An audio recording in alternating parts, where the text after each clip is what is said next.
Trump publie quelques heures après la capture de Nicolás Maduro une photo qu'il espère deviendra iconique, même historique. C'est celle de la Situation Room. Avec un accent anglais parfait, je vais vous expliquer ce qu'est la Situation Room et ce qu'il se cache derrière ces rideaux noirs sur la photo publiée par Trump.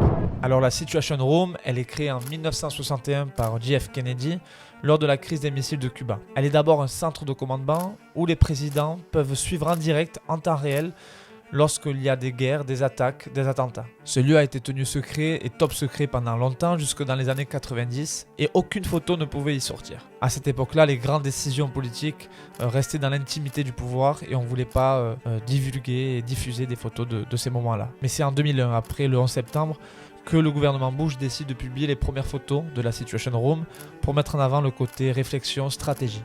Mais la Situation Room devient iconique le 1er mai 2011, lorsqu'une photo fait le tour du monde. Elle n'a pas été volée, elle n'a pas fuité.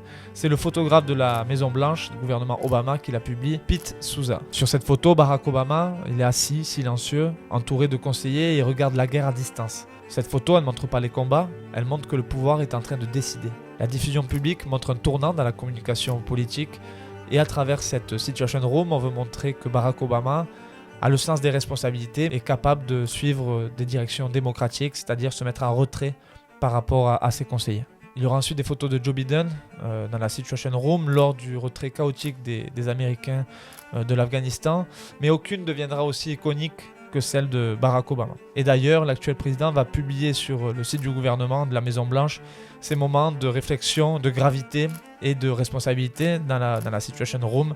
On va l'accuser même parfois de mettre en scène ces photos pour rajouter de la gravité et un sentiment de leadership. Deux photos quand même qui ressortent lors de l'attaque de l'Irak contre le califat en 2019 ou celle de l'Iran il n'y a pas longtemps en 2025.